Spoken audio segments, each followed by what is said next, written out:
Today is going to be really tricky because we're experiencing a bit of a monsoon season here in the UK, and I've got to review a convertible. It's not just any convertible though, it's the Mercedes E-Class Cabriolet, one of the sharpest looking and most desirable drop tops on the road.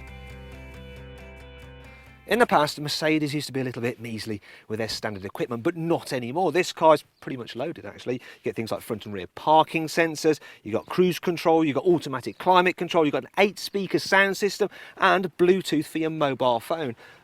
Safety equipment is impressive as well. This is the first Mercedes Cabriolet with head airbags. It's really, really impressive. It's also got the usual rollover protection that you'd demand from a convertible car. Do you know what? I think I spot a break in the clouds. Shall we risk taking the roof down? Don't blame me if you get a little bit wet.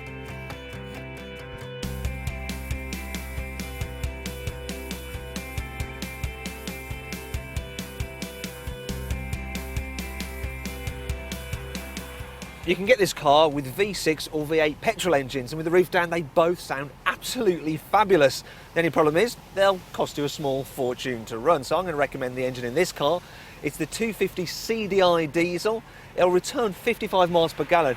Yeah, it'll still do 0 to 60 in under 8 seconds, and yeah, I know a diesel engine in a convertible seems a bit like sacrilege, but once you're up to speed you don't notice the diesel rattle at all.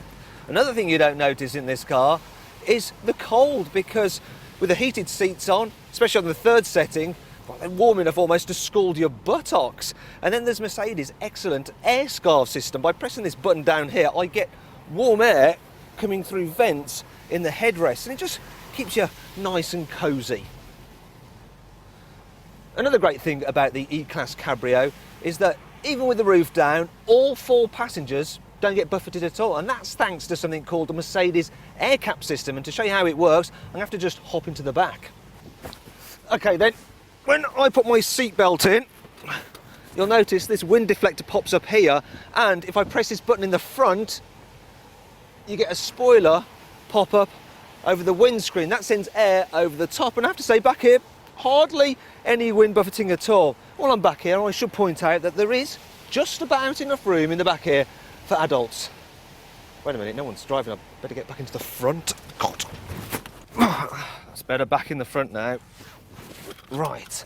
Unfortunately, it's started to rain. Good news is that I can actually put the roof up without having to pull over, because you can do it as long as you're not going too quickly. Now, I'll admit that the roof system isn't the fastest in the world, so this will take a wee while. The roof will operate at speeds of up to 25 miles an hour, which is great for distracting other drivers. And there we go, job done.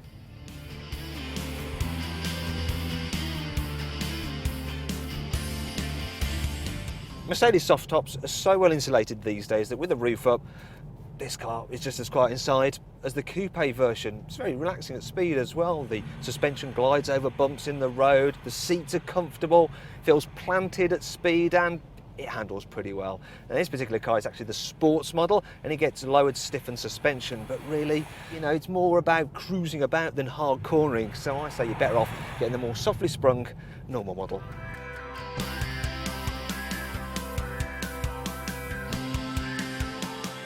Unfortunately, not everything about this car is great. While the interior is well made, the dash design is bland, and there are a confusing amount of buttons on the centre console. Also, the steering wheel is offset, and the foot-operated parking brake annoying to use. Then there's the small storage cubbies. Look, the door bins are too narrow even for my sunglasses case. Finally, there's the boot, because while it does go back a long way, and there's even a hatch for your skis, the cradle for the roof mechanism means that it's a bit of an awkward shape. You can't put very large bags in there. However, unlike cars with folding metal roofs, at least the boot is the same size whether the roof is up or down, so you don't get caught unawares. And that pretty much sums up this car, you see, because yes, the E-Class Cabriolet does have a few downsides, but overall it's one of the best drop tops on the market today. And you know what? I think it's finally stopped raining. Subscribe to the Car Buyer channel for our latest videos. Click here to see our reviews of other convertibles. And don't forget to rate, share, favourite and comment on this video.